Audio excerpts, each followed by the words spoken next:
On this edition for Sunday, November 29th, the latest on the presidential transition. COVID cases are still on the rise as lawmakers grapple with shutdowns and reopenings.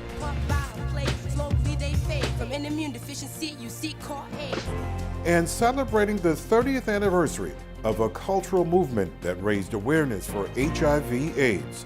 Next on PBS NewsHour Weekend.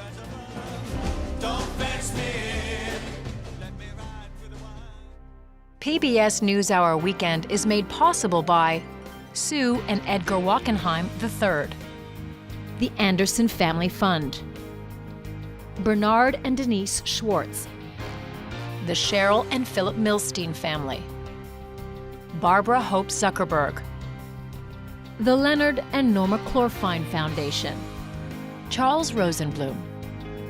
We try to live in the moment to not miss what's right in front of us. At Mutual of America, we believe taking care of tomorrow can help you make the most of today. Mutual of America Financial Group, retirement services and investments. For 25 years, Consumer Cellular has been offering no-contract wireless plans designed to help people do more of what they like. Our U.S.-based customer service team can help find a plan that fits you. To learn more, visit consumercellular.tv. Additional support has been provided by the Corporation for Public Broadcasting, a private corporation funded by the American people, and by contributions to your PBS station from viewers like you. Thank you. Good evening and thank you for joining us. President Donald Trump lost another round in court late yesterday, but continued to claim without evidence that he won the election. President-elect Joe Biden won the popular vote and the projected Electoral College majority needed. In a unanimous decision issued late yesterday, Pennsylvania's Supreme Court threw out a lower court order preventing the state from certifying dozens of contests and challenging all mail-in ballots. One of the justices wrote, "They have failed to allege that even a single mail-in ballot was fraudulently cast or counted." In another loss for the president, Wisconsin completed its ballot recount today and confirmed Mr. Biden won the state. Dane County reported a 45-vote gain for President Trump. On Friday, Milwaukee County, the other county targeted in a recount that the Trump campaign paid for, reported a 132-vote gain for President-elect Biden. The Trump campaign paid $3 million to learn Biden's victory grew by 87 more votes. The president returned to the White House from Camp David this afternoon. This morning, he spent 45 minutes speaking with Fox News by phone, repeating a long list of grievances, including election fraud, which he has not proved. Mr. Biden had no public events scheduled today, but after returning to his home in Wilmington from his vacation home, he slipped and twisted his ankle while playing with one of his dogs. A spokesperson said the president-elect went to the doctor to have the injury checked out of an abundance of caution. The COVID-19 pandemic continues to sweep across the United States, with death rates now approaching the peak numbers from last spring. The New York Times database shows COVID-19 related deaths increasing 29% over the average number just 2 weeks ago. Last Wednesday, more than 2,300 deaths were reported nationwide, surpassing 2,000 in one day for the first time since early May. Despite a rise in cases and deaths, New York City's mayor made a surprising announcement this morning. The largest school district in the country will begin to reopen in-person elementary classrooms in phases starting December 7th. And we know that if you put a heavy emphasis on testing and you continually reinforce those health and safety measures, you monitor carefully with the Situation Room, we know we can keep our schools safe for the duration and link up to that day when we have the vaccine that changes the whole reality for all of us. The new plan also phases out hybrid learning with the goal of 5-day-a-week classroom learning. Globally, according to Johns Hopkins University Coronavirus Tracking Project, the virus is still spreading with more than 62 million infections now reported and more than 1.4 million deaths. Today in South Korea, officials announced new restrictions as the virus reemerges there, banning year-end parties and limiting gatherings starting this coming week. In the United Kingdom, more than 60 protesters were arrested yesterday in a demonstration opposing restrictions and vaccinations. A partial lockdown in Britain is due to end on Tuesday. For more on the UK's response to COVID-19 and to their Brexit transition, which is now just a month away, I spoke with Frank Langfitt, NPR correspondent and author of The Shanghai Free Taxi. Frank, thank you so much for joining us. Boris Johnson is lifting England's second lockdown this week on Wednesday. Will this be a tiered system? How is this going to play out? Yeah, it's going to be a tiered system, Michael, and what we'll see is the second and third tier, which are high and very high, which is the vast majority of England will be in. There'll be some differences. So where I am, just outside of London, we'll be in tier 2. So our corner pubs will start to open, but they'll have to close at 11 o'clock. People still will not be able to mix, different households mix inside. And then I think the big difference you'll see when you get up into tier 3 is really shutting down restaurants and pubs only for takeaway and delivery, that sort of thing. Those are some of the big differences. But what you're seeing already is complaints among members of parliament who say, wait a second, these tiers are blanket in some areas, where you'll take one county like Kent and say, even though it varies a great deal in terms of the COVID rate, make it all tier 3, where you can just drive to the next county 5 minutes away and you can go have a drink at a pub. So they argue it doesn't make sense and that it's damaging economies here. Frank, we've seen anti-lockdown protests kind of throughout Europe and France, and certainly there in England. Will they continue? I think they probably will. You know, we had a lot of arrests yesterday. People were actually marching through the West End of London. That's the theater district. And it was a mix of people. I've covered these all fall, really. Some of it is anti-vaxxers. Some of it is COVID conspiracy theorists. Some of this are QAnon people. Even with President Trump on the way out, QAnon still resonates here in the United Kingdom. And there's a feeling from people's perspective, the people who come out for these rallies, that at a minimum, COVID has been grossly exaggerated. It's doing a lot of damage to the economy. And they do believe, some of them believe, that there's a global cabal that wants to actually depopulate the world, and that's why this is happening. Frank, there's a lot of COVID-19 lockdown fatigue. We see it all over the place, certainly here in the States. Have people been complying there with the protocols to social distance, to stay inside and so forth? Yeah, Michael, it's getting worse and worse. I think that, for instance, as I ride my bike around my town outside of London here, and other than the fact that the stores are shut, you can't really tell that we're in a lockdown. You would never think it was a lockdown. You know, Boris Johnson, many months ago, his chief advisor violated a much stricter lockdown that we had that went in March. And I think that really damaged the reputation of Boris Johnson and the government here, so that people pay less attention, frankly, to what he says. Frank, a month away from Brexit taking effect, where do things stand? Are people ready for this? No, they're not ready for it at all. And I'm glad you asked that question.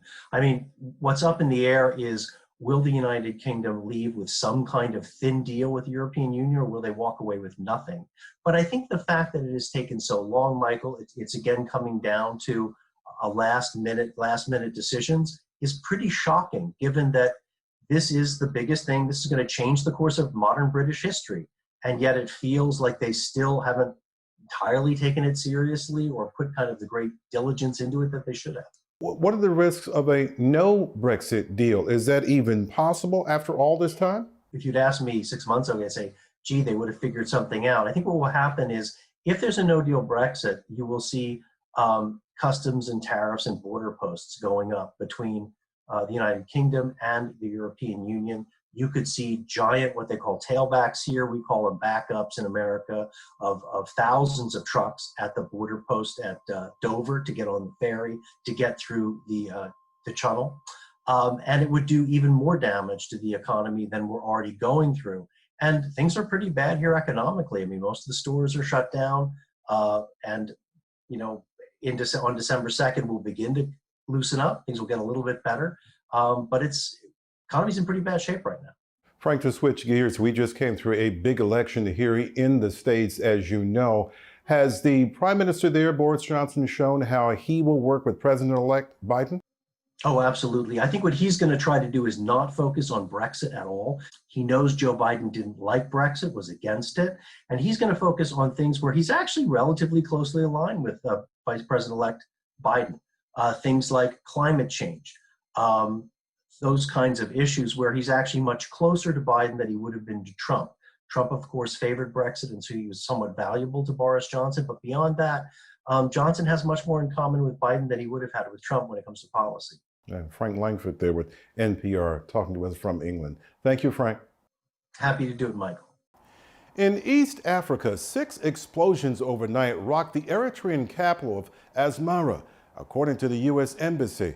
It was not immediately clear if the explosions were related to fighting in the region of Tigray in neighboring Ethiopia.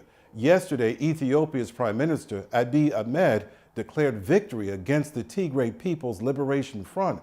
The ethnic faction, which runs the northern region, has been battling federal troops for more than 3 weeks. Communication is largely cut off in the Tigray region, and there is no independent confirmation of the Prime Minister's claim. Nigerians in the northern state of Borno held a mass burial today after an attack by suspected Islamic militants left more than 40 dead.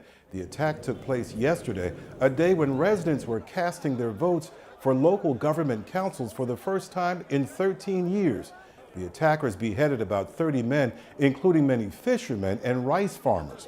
The Nigerian government has blamed the Islamic militant group Boko Haram for the attacks, but so far no group has claimed responsibility. Security forces continue to search for dozens of people still listed as missing. David Prowse, the towering English actor who played Darth Vader in the original Star Wars films, died yesterday. Prowse was the actor inside the film villain's suit, beginning with the first Star Wars film in 1977. But he was not the voice of the iconic character. The producers had James Earl Jones replace his voice. The 6'6" former weightlifter said he was offered a different Star Wars role but chose Darth Vader because, quote, "You always remember the bad guys." David Prowse was 85 years old. For more international and national news, go to pbs.org/newshour. The coronavirus pandemic and public service messages about the global health crisis share some parallels to the AIDS/HIV crisis decades ago. Back then, little was known about the spread of the illness, and the stigma associated with contracting it was high. But one organization that helped to change that is celebrating an anniversary in the lead up to World AIDS Day this Tuesday, December 1st. The Red Hot organization was founded to help raise money and awareness around the AIDS crisis. Dedicated to fighting HIV/AIDS through pop culture, the organization has raised millions and has helped to decrease the stigma associated with AIDS. To celebrate its 30th anniversary this year, Red Hot is re-releasing popular track lists. NewsHour Weekend's Christopher Booker has more. Hi, I'm Richard Gere, and we're here tonight because AIDS is a reality that demands personal action by everyone. To the ears of a 2020 audience, there's nothing particularly noteworthy about this clip of Richard Gere. But 30 years ago, when it originally aired on ABC, Gere's introduction to the Red Hot and Blue special, a music video montage benefit, was groundbreaking. Now, here is the most important thing you need to know. If you have sex, wear a condom. Proudly for him and for us, it was the first time the word condom was mentioned on American television outside of a news context. And that just it even sounds absurd to say that today, 30 years later, because condoms, protecting people from a viral pandemic would seem to be very obvious. But just like today, there was a lot of politics involved back then. John Carlin was responsible for the words Gere delivered. In collaboration with his partner, filmmaker Lee Blake, Red Hot and Blue was part of a new multimedia advocacy organization called Red Hot. We wanted to create a propaganda organization through pop culture. And music in particular is really powerful to reach people that don't agree with you. Describing themselves as a creative consortium dedicated to fighting AIDS through pop culture, Red Hot was born out of New York's downtown art and music scene of the late 70s and 80s, a scene that would be among the earliest to be upended by the AIDS crisis. AIDS in New York in the 80s was a lot like COVID is today. where it just sort of came out of nowhere, and then all of a sudden the world changed. It was all of a sudden young people who you associated with, who you admired, got sick, and many of them died. And that was one of the things that we really, when we started Red Hot, that was really one of the great motivations. The rest of the world didn't know what was about to happen. The first effort, Red Hot and Blue, was a compilation album of Cole Porter songs performed by an eclectic group of artists like David Byrne, U2, Katie Lang, Iggy Pop, and Deborah Harry. Have you heard the story of a boy, a girl, unrequited love? Sounds like pure soap opera. I may cry. Why Cole Porter? First of all, the songs were just great, and they were sort of underutilized. Nobody really, since Ella Fitzgerald and Frank Sinatra, my parents' generation, had really done the songs. But the other very powerful reason was that Cole Porter was a gay American artist who had to be closeted for his entire career. An excited crowd sees the arrival of Cole Porter, the great songwriter. We used to call it the Trojan horse approach. There's this, there's a U2 track, it's Annie Lennox, it's Debbie Harry and Iggy Pop. Isn't this like really funny? And they're singing Cole Porter songs. Isn't that weird? But it's like kind of cool, and those songs sound great. And then all of a sudden, boom, you're talking about the stigma around being LGBTQ or wearing a condom, or the fact that AIDS, is a preventable disease, that at that time, the President of the United States, Ronald Reagan, wouldn't say the word AIDS. The more cases of HIV infection we can prevent now, the less cases of AIDS will be seen in the future. Red Hot and Blue would sell over 1 million copies worldwide, and the accompanying film was seen in over 30 countries. The music videos, directed by filmmakers including Jim Jarmusch and Jonathan Demme, were aired across MTV.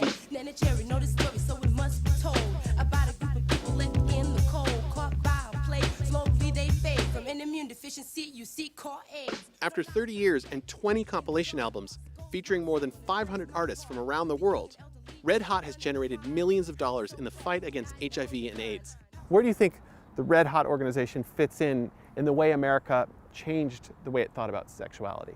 One was making sure that there were significant LGBTQ artists on the record, like Katie Lang and Jimmy Somerville.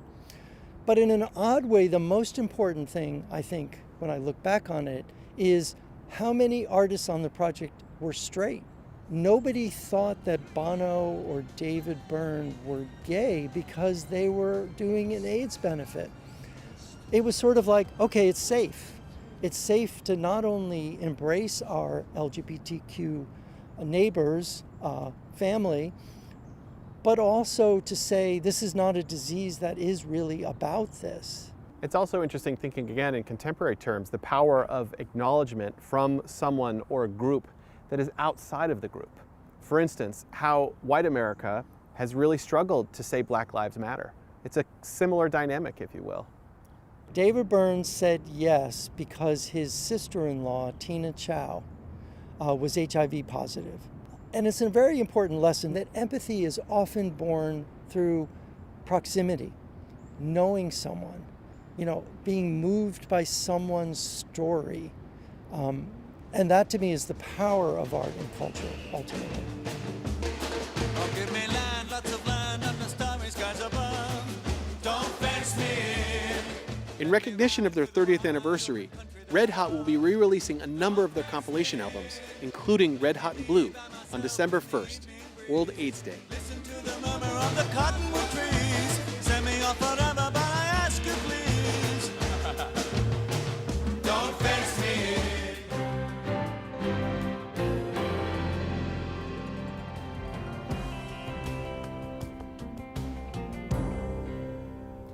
Last spring, as the coronavirus sent tens of millions into lockdowns, one musician captured the attention of the world as she took her cello to a Paris rooftop and serenaded a mostly silent city. Months later, Camille Thomas continues to make music in some unexpected spaces.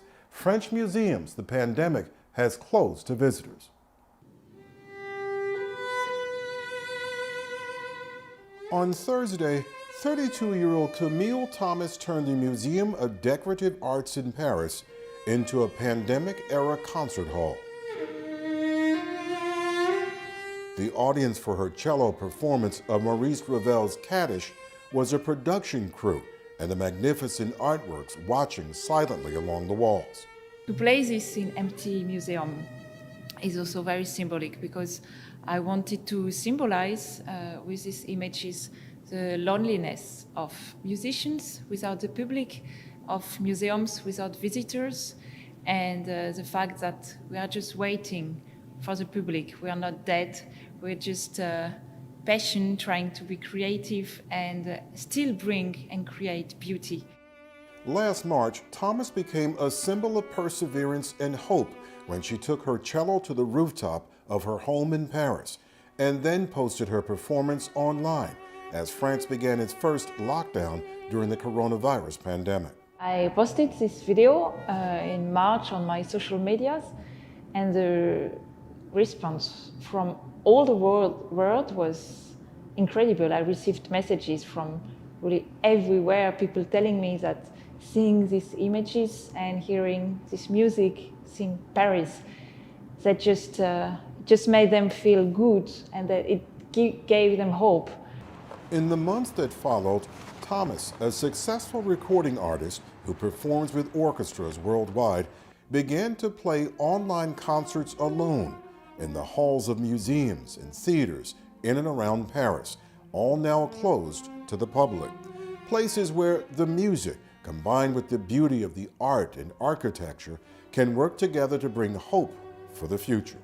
Of course, people need medical care in this pandemic time, but they also need care for the soul. So my message is very simple. It's to say that beauty is there and hope is there, and we just have to survive and keep our heart open to art.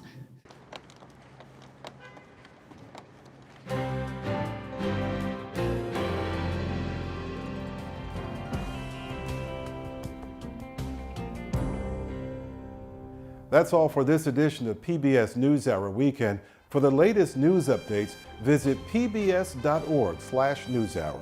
I'm Michael Hill. Thanks for watching, stay healthy, and have a good night.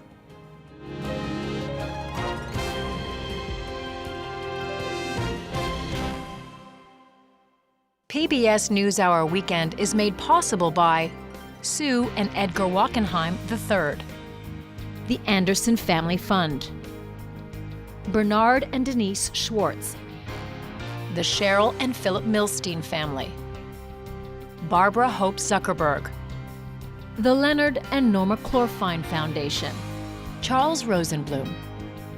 We try to live in the moment to not miss what's right in front of us. At Mutual of America, we believe taking care of tomorrow can help you make the most of today. Mutual of America Financial Group, retirement services and investments. Additional support has been provided by Consumer Cellular and by the Corporation for Public Broadcasting, a private corporation funded by the American people, and by contributions to your PBS station from viewers like you. Thank you.